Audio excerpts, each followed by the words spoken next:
हमारे सहयोगी हमारे साथ मौजूद हैं तमाम मेहमान। ममता त्यागी प्रवक्ता हैं बीजेपी की, और प्रशांत यादव हैं आम आदमी पार्टी के प्रवक्ता हैं, और आदेश भारद्वाज प्रवक्ता हैं कांग्रेस के। आप सभी का बहुत स्वागत है इस चर्चा में शामिल होने के लिए और समय निकालने के लिए। ममता जी, शुरुआत में आपसे ही करना चाहूंगा, एक गंभीर आरोप आम आदमी पार्टी लगा रही है। आम आदमी पार्टी का केजरीवाल का साफ तौर पर कहना है कि अमोनिया का जो जहर है, अमोनिया नामक जहर, वो 1-2 दिन में बढ़ गया। तो क्या यमुना के पानी को जहरीला किया जा रहा है बीजेपी के द्वारा? आरोप पर क्या कहना है आपका? केजरीवाल जी अब पूरी तरह से अराजकता पर आ गए हैं।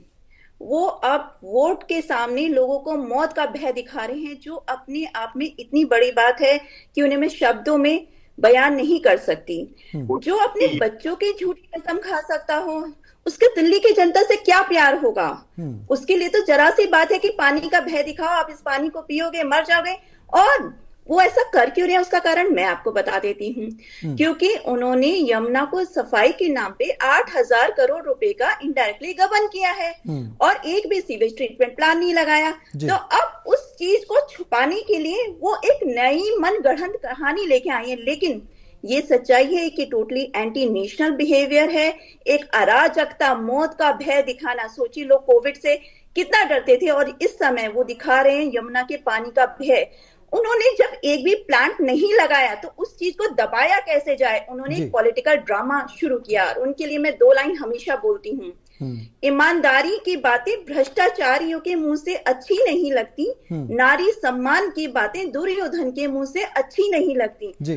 उन्होंने राजनीति को इतने निचले स्तर पर पहुंचा दिया है कि अब इंसान का इंसानियत पे भरोसा। आज राम रहीम बलात्कारी को चुनाव से पहले फिर पैरोल दे दी गई है। आवाज से आप बोल भी कैसे सकते हैं? तो आपको शर्म आनी चाहिए। आप खुद एक महिला होकर के ऐसी घटिया पार्टी में, ऐसी पार्टी जो बलात्कारी राम रहीम को चुनाव से पहले दिल्ली बुलाती है। ममता जी, थोड़ा सा प्रशांत जी को भी अपनी बात करते हैं। आप तो एक महिला हैं, आपको महिला का दर्द समझ में आना चाहिए। शीला दीक्षित के कॉमनवेल्थ घोटालों के जो पेपर्स, बंडल्स, फाइल लेकर साथ चलते थे, उसे इलेक्शन से पहले सबको दिखाते थे। देखिए मैं शीला दीक्षित को जेल पहुंचाऊंगा, और इलेक्शन के रिजल्ट आने के बाद कांग्रेस और आम आदमी पार्टी दोनों साथ खड़े होते हैं, गवर्नमेंट बनाते हैं। यही काम ये इंडिया अलायंस में करते हैं। जब लोकसभा चुनाव होता है तो एक दूसरे के गलों में हाथ डालकर एक दूसरे के साथ स्टेज पे खूब फोटो खिंचाते हैं, एक दूसरे के विरुद्ध कुछ नहीं बोलते हैं। तब ना तो इन्हें दिल्ली का गैस चैम्बर दिखता है, ना दिल्ली की यमुना की गंदगी दिखती है, ना दिल्ली की सड़कों का हाल दिखता है।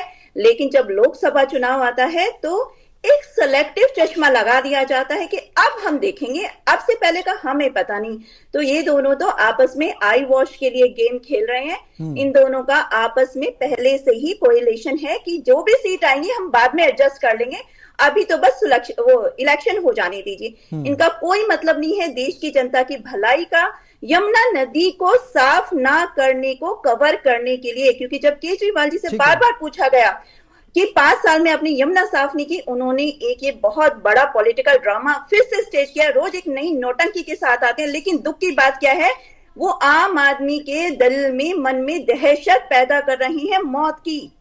वो बहुत बड़ा सवाल है या बहुत बड़ी चिंताजनक विषय है। मेरा मानना है को खुद इसका ध्यान रखना चाहिए। देखिए सौरभ जी, मैं ये